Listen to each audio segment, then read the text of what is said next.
most other airplanes that you'll see here, they have rudder pedals, but this airplane is unique in that it doesn't have those rudder pedals, and that way you can control this airplane with two functional limbs. And because I don't have arms, I just put my right foot up on the yoke, my left foot on the throttle, and I take my right foot off once in a while to control the radios, or to put on my headset, which I'm going to demonstrate for everyone, because that was the first challenge I was faced with, putting on the headset. Wow. I love it. What great history, huh? I was sharing with Jessica the amazing history that we have on Pearson Field with women in aviation history. We have the first Chinese American pilot. We have the first Native American pilot. We have the history of Edith Foltz, who in 1929 placed second place in the women's transcontinental race, and then came here to Pearson Field to actually be part of the inauguration on September 16th, 1925. There were 53 pilots in a dead stick landing competition, and Edith Foltz won, making her queen of the air show. And now we have the history of Jessica Cos adding to the history of Pearson Field, so thank you for that part. Thank you for having me. It's a great honor to be here.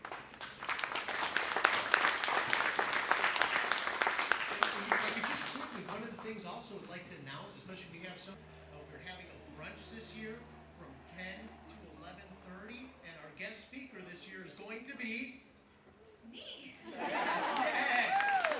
We are so excited about that.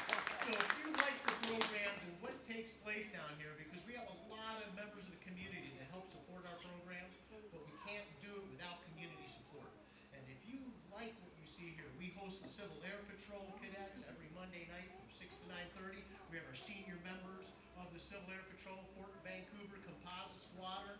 They're in charge of all the search and rescue functions, so that if any of us go missing, we're not calling Ghostbusters, we're calling the Fort Vancouver Composite Squadron to come search. So I'd like to have a round of applause, please, just for our Fort Vancouver Composite Squadron. So Michael and Sharon, they do the trainings down here. We also work with the Clark County Skill Center program. If we have any aviation students from the Skill Center, if you could stand up for a moment, please. Thank you. This is a brand new high school that just started this year. The first 3 years of that program began right here at the Pearson Field Education Center.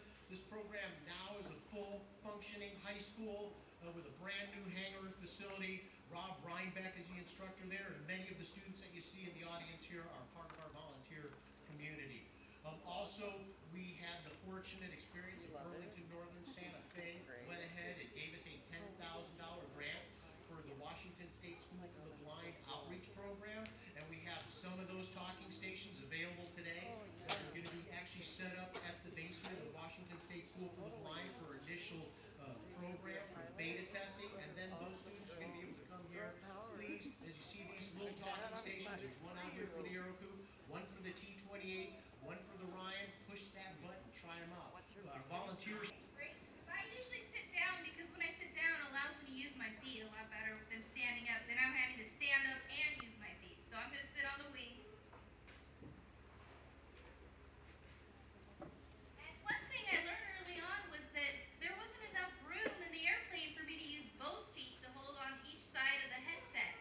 So sitting in the airplane, and you'll see if you have that opportunity to come up here and sit down, which everyone does, that I had to use my chin and shoulder to hold one side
one bunny ear.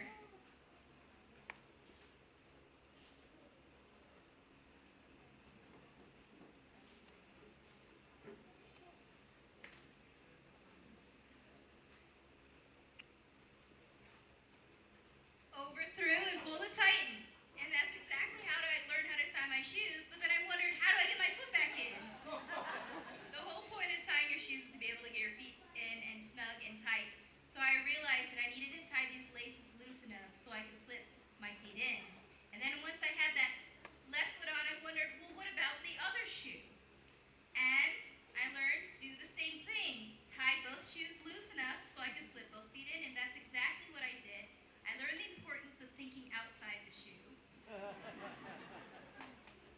And I applied that to buckling up the harness. So I'm going to actually, I'm not going to go and sit in the seat right now because it's hard for everyone to see, but you kind of get the idea. Once I stood up on the seat, when I stepped over the cockpit, I realized standing there that I should buckle up the seatbelt first. And I buckled up that 4-point harness, went over to the left shoulder strap and the right shoulder strap and loosened both of those. And then that lap belt, loosened it, stood on top of the seat, and you get the idea, I slipped in. And once I was in that harness, I pulled that strap tight over the left shoulder with my right foot, tightened it, the strap over the right shoulder, pulled it tight with my left foot, and then I pulled the lap belt snugly in place, and then my flight instructor got in and he was impressed.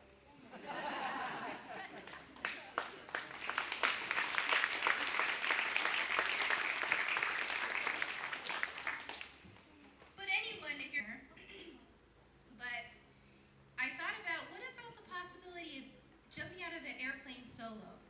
So that has always been a possible new challenge, is figuring out how to pull the parachute without any arms and figure out a unique way for me to pull the parachute with my feet. So we'll see. And stay tuned and visit my website, rightfooted.com, and you'll see. I'll see pictures up. Okay, well, I appreciate everybody for coming out. Jessica, thank you for gracing us with your visit here today. We're really looking forward to having her out June 6th from 10 to 11:30. Once again, we are the Fort Vancouver National Trust. If everybody here likes what's going on, we really highly would recommend supporting our program. Do have a couple small donation boxes in case you want to do that today, but if not, June 6th, we would love to have you out, be part of our programs. I'd like to thank our Clark County Skills Center youth for being here today. De La Salle North physics, now chemistry teacher, Jamie Bell. I'd like to also thank our volunteers here at the Pearson Field Education Center. We cannot do what we do without our volunteers.